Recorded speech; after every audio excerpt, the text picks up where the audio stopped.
Hello, good morning, students. Today we will read fourth lesson, the rat trap. rat trap होता है चूहेदानी, मतलब rat चूहा, rat trap यानी rat trap मतलब उन चूहों को पकड़ने के लिए। कहता है कि ऑथर हैं सेल्मा लेज़रलॉफ। स्टूडेंट्स, इस कहानी में जो लेखक हैं वो एक सार्वभौमिक संदेश देते हैं जिसमें कि मानव आवश्यक अच्छाइयाँ जो उसकी होती हैं, जिसमें कि वो एक सदाचार, प्यार, सूझबूझ, सम्मान और दया इत्यादि दिखाकर उसको जागृत किया जा सकता है, क्योंकि हम सभी में ये सभी कोमल भावनाएं होती हैं ना, जो इस तरीके से मतलब अवेयर करती रहती हैं हमें समय समय पर। अभी देखिए, कहता है कि Selma Lagerlof 1858 to 1940 was a Swedish writer. Selma Lagerlof 1858 to 1940 तक का इनका टाइम पीरियड है, जो कि एक स्वीडिश राइटर हैं। whose stories have been translated into many languages, जिनकी कहानियाँ बहुत सी भाषाओं में अनुवादित की गई हैं। A universal theme runs through all of them, और उन सभी के अंदर एक सार्वभौमिक जो सार है वो गूंजता है, दिखाई पड़ता है। A belief that the essential goodness in human being, और ऐसा माना जाता है दैट कि the essential goodness in human being, कि मानव के अंदर एक आधारभूत सच्चाई जो है कैन बी अवेकन्ड, उसको जागृत किया जा सकता है थ्रू अंडरस्टैंडिंग एंड लव, सूझबूझ और प्यार के द्वारा। This story is set amidst the mines of Sweden, और यह कहानी स्वीडन के बीच में जो खाने हैं वहाँ पर स्थित मतलब घटी हुई है। रिच इन आयरन और, रिच जो काफ़ी समृद्ध इन आयरन और, लोहे की, कच्चे लोहे की खानों के लिए जो स्वीडन काफ़ी प्रसिद्ध है, वहाँ की यह कहानी है। Which figure large in the history and legends of that country, जो उस देश के मतलब कहता है कि विच जो कि figure large in the history and legend, जो उस देश की कथाओं, कहानियों और इतिहास के अंदर जिसका काफ़ी बहुत सारा वर्णन मिलता है। The story is told somewhat in the manner of a fairy tale, और इस तरीके से जो कहानी है यह अपने आप में एक फेयरी टेल मतलब कि होता है, जैसे कि एक फेयरी टेल मतलब लोक कथा या परियों की कहानियों के रूप में इसको सुनाया गया है। कहता है कि once upon a time there was a man who went around selling the small rat traps of wire. कहता है कि एक बार की बात है कि एक आदमी जो चारों तरफ घूम रहा था अपनी छोटे छोटे चूहेदानियाँ बनाकर, he made them himself at odd moments, और वह इन्हें स्वयं के लिए विषम परिस्थितियों में बनाता था। फ्रॉम द मटेरियल, और उन चीज़ों से ही got by begging in the stores और एट द बिग फार्म्स। कहता है कि या तो उनको begging in the big stores, या तो बड़े गोदामों से या फिर बड़े फर्मों से जाके लाता था। बट इवन सो, पर फिर भी the business was not specially profitable, उसका काम इतना लाभदायक नहीं था। So he had to resort to both begging and petty thievery to keep body and soul together, और इस प्रकार से वह अपने शरीर तथा आत्मा को साथ रखने मतलब कि जिंदा रहने के लिए वह भीख मांगना तथा छोटी मोटी चोरियां इत्यादि भी करता था। इवन सो, फिर भी is clothes were in rags, उसके कपड़े काफ़ी फटे हाल में थे। ही ज चेक्स वर शंकन, और उसके गाल धसे हुए मतलब उसका चेहरा धसा हुआ था। And hunger gleamed in his eyes, और भूख उसकी आँखों में चमकती थी। कहता है कि no one can imagine how sad and monotonous life can appear in such a vagabond who plods along the road left to his own meditations. कहता है कि कोई इस बात की कल्पना नहीं कर सकता कि वह कितना, उसका जीवन कितना उदास और नीरस था। सच अपीयर टू सच अ वैगअबाउंड, जिस प्रकार से वह बाहर घुमक्कड़ या आवारा व्यक्ति था। कहता है कि who plods along the road, कहता है कि जो लगभग सड़क के साथ साथ अपने ख्यालों में खोया हुआ, हु जो कि प्लॉट्स घूमता था अलोंग द रोड सड़क के साथ, left to his own meditations, अपने ही मतलब विचारों में खोया हुआ वह आदमी, मतलब प्लॉट्स घूमना या धीमे धीमे कदमों से सड़क के साथ में चल रहा था या चलता था। कहता है कि बट वन डे, पर एक दिन, this man had fallen into a line of thought, पर एक दिन यह आदमी एक विचार में खो गया, which really seemed to him entertaining, जो वास्तव में उसको बड़ा मनोरंजक करने वाला मिला। He had naturally been thinking of his rat trap, वह प्राय अपनी चूहेदानियों के बारे में सोच रहा था, which suddenly he struck by the idea, जिनको देखकर उसको एक विचार आया, दैट द होल वर्ल्ड, की पूरी दुनिया, अबाउट हिम, उसके लिए, the whole world with its land, और वो पूरी दुनिया जिसमें इसकी सारी ज़मीन, एंड सीज, समुद्र, इट्स सिटीज, इसके शहर, एंड विलेजेस, और इसके गांव, was nothing but a big rat trap, वो एक बड़ी दुनिया के अलावा और कुछ भी नहीं है। It had never existed for any other purposes, और ये किसी दूसरे उद्देश्य के लिए यहाँ पर नहीं है, देन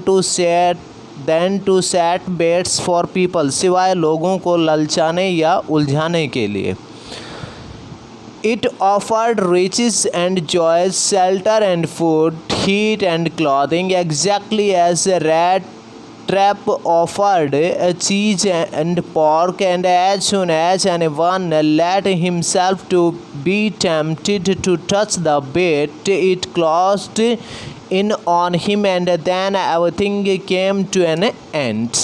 कहता है कि it offered riches and joys, और यह दुनिया उसको काफ़ी धन दौलत और खुशियाँ देती है। शेल्टर एंड फूड, आश्रय, घर और भोजन, हीट एंड क्लॉथिंग, गर्मी और कपड़े उसी तरीके से देती है, एग्जैक्टली ठीक उसी प्रकार से, एज द रैट ट्रैप, जिस प्रकार से चूहेदानी ऑफर्ड उसको देती है। चूहेदानी किसी चूहे को पकड़ने के लिए उसको चीज़, पनीर का टुकड़ा, और पॉर्क और या सूअर का मांस का टुकड़ा, एंड एज सून एज, यानी ये चीज़ें उसको दिखाकर अपनी तरफ आकर्षित करते हैं। एज सून एज, और जो ही anyone let himself to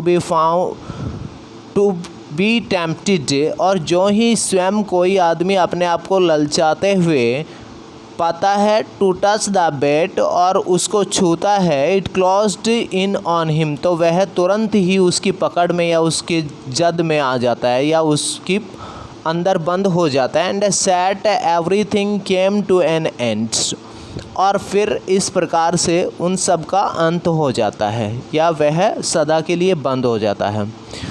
The world had of course never been very kind to him, दुनिया कभी भी उसके लिए इतनी दयालु नहीं रही है। So it gave him unwanted joy to think ill of it in this way, so इस प्रकार से it gave him unwanted joy, उसने उसको काफ़ी मतलब परेशानियाँ ही दी हैं, to think ill of it in this way, इस प्रकार से इस दुनिया ने उसको काफ़ी परेशानियाँ ही दी हैं। It became a cherished pastime of him during many dreary plodding to think of people he knew, और कहता है कि it became a cherished pastime, और कहता है कि इस प्रकार से यह उसके लिए पोषण या पोषित करने वाला बीता हुआ समय बन गया। During many dreary plotting, during के दौरान, मैनी बहुत सी या अनेक बार, प्लॉटिंग मतलब थके भरे कदम, टू थिंक ऑफ पीपल, और उन लोगों के बारे में सोचना, ही न्यू, जिनको वह जानता है, had who had let themselves be caught in the danger snare, और उन लोगों के बारे में सोचना जिनको कि वह जानता है जिन्होंने आपको इस फंदे में फंसा दिया। एंड स्नेयर मतलब ट्रैप, जाल, फंदा, एंड और ऑफ अदर्स, और उन दूसरों के बारे में, who were still circling around the bait, और दूसरे जो अभी भी इस के चारों तरफ चक्कर लगा रहे हैं। एक बार दोबारा देखो, कहता है कि संसार या दुनिया वास्तव में कभी भी उसके प्रति सही नहीं रही है, क्योंकि कहता है कि never have been kind so it gave unwanted joy. इस प्रकार से वह उसके बारे में बड़ी असाधारण सी या बड़ी परेशानियां दी हैं। और कहता है कि जिसमें कि उसका जो समय है वो एक पोषित करने वाला है, जो उसका समय बीत गया और अनेकों बार वह थके ड्यूरिंग मैनी ड्रियरी प्लॉडिंग्स, और अनेकों बार थके मंदे कदमों से चलते हुए। और कहता है कि to think of the people he knew, और उन लोगों के बारे में जानता है जिनको कि उन्होंने इस फंदे में फंसा दिया, और कुछ जो इसके चारों तरफ अब भी चक्कर लगा रहे हैं। कहता है कि वन डार्क इवनिंग, और एक गहरी सायंकाल या वन डार्क इवनिंग, एक अंधेरी सायंकाल के दिन। कहता है कि as he was trudging along the road, जो ही वह सड़क के साथ थके हारे कदमों से जा रहा था। And he knocked on the door to ask shelter for the night, और कहता है कि उसने किसी का दरवाज़ा खटखटाया रात्रि को रुकने के लिए। Nor he was he refused, और उसको मना भी नहीं किया गया। Instead of the sure faces which ordinary met him, और इस बार उसको इतना ख़राब आदमी मिलने के बजाय जो साधारण उसको मिल जाते हैं। द ओनर, वह मालिक, who was an old man, जो कि एक बूढ़ा आदमी था उस झोंपड़ी का, विदाउट वाइफ और चाइल्ड, जिसकी ना पत्नी और बच्चे थे। He was happy to get someone to talk in his loneliness. उसको बड़ा अच्छा महसूस हुआ कि कोई उसके पास यहाँ पर, मतलब कि अकेले में उसके पास रहने के लिए यहाँ पर आया है। Immediately he put the porridge on the pot on the fire, और कहता है कि तुरंत ही उसने पॉरेज पॉट, मतलब कि जो खाने का जो बर्तन था, कहता है कि तुरंत ही उसने, मतलब जो पॉरेज पॉट मतलब जो पतीला, पॉरेज दलिया या हलवा वगैरह जो था उसका पतीला, ऑन द फायर, उसने आग पर चढ़ाया। एंड गेव हिम सुपर, और उसको खाना दिया। Then he card off such a big slice, फिर उसने एक बड़ा सा टुकड़ा तोड़ा फ्रॉम हिज टोबैको रोल, अपने तंबाकू की रोल में से। That he was enough both for the strangers pipe and his own, जो तंबाकू का टुकड़ा उसकी सिगरेट और उस आगंतुक या मेहमान की सिगरेट के लिए काफ़ी था। कहता है कि finally he got out an old pack of the cards, आखिरकार वह ताश का एक ताश की गड्डी लेके आया। And played जॉलिस with his guest until bed time, और जब तक सोने का समय नहीं हो गया उसने अपने गेस्ट के साथ में जॉलिस नाम का खेल खेला। The old man was just a generous with his confidence as with his porridge and tobacco, और यह जो बूढ़ा आदमी था यह इतना जेनरियस मतलब होता है उदार मन का, बड़े मन का। विद हिज कॉन्फिडेंस, जो अपने विश्वास के साथ बड़े उदार या बड़े विश्वास के साथ था। With his porridge and tobacco, वह बूढ़ा आदमी जिसकी झोंपड़ी में चूहेदानियाँ बेचने वाला रुका था, वह बूढ़ा आदमी एक बड़ा उदार मन का और बड़ा विश्वसनीय आदमी था, जिसने कि उसको हलवा और तंबाकू दिया। द गेस्ट वॉज इन्फॉर्म्ड, और गेस्ट को उसने बताया एट वन से एक बार, that in his days of prosperity, जब वह काफ़ी समृद्ध दिनों की बात है, his host had been a crofter at Rams iron mill, उसने बताया कि वह आयरन मिल में काम करता था। किसने बताया? उस घर के मालिक ने, जहाँ पर वह चूहेदानियाँ बेचने वाला रुका हुआ था, उस घर के मालिक ने बताया कि वह जवानी के दिनों में रम्सो आयरन मिल में काम करता था। And had worked on the land, और उसके पास काफ़ी ज़मीन थी। Now that he was no longer able to day labour, और अब वह इतना अधिक योग्य नहीं रहा कि पूरे दिन वह मेहनत करे। It was his cow which supported him, अब तो सिर्फ उसकी गाय है जो उसको सहारा देती है। यस हाँ, दैट बोजी वाज एक्स्ट्रा ऑर्डिनरी, जो काफ़ी दूध देती है। से code give milk for creamery every day, और कहता है कि वह उससे काफ़ी दूध और घी बनाता है प्रतिदिन। एंड लास्ट मंथ, पिछले महीने, he had received all of the 30 kronor in payment, उसको पेमेंट में लगभग 30 क्रोनर उसने कमाए। कहता है कि the stranger must have seemed incredulous for the old man got up and went to the window, took down a leather pouch which hung on a nail in a very window frame। कहता है कि the stranger must have seemed incredulous, और कहता है कि जो अजनबी था उसको इस बात का विश्वास नहीं हो रहा था। फॉर द इनक्रेडुलस मतलब विश्वास न होना।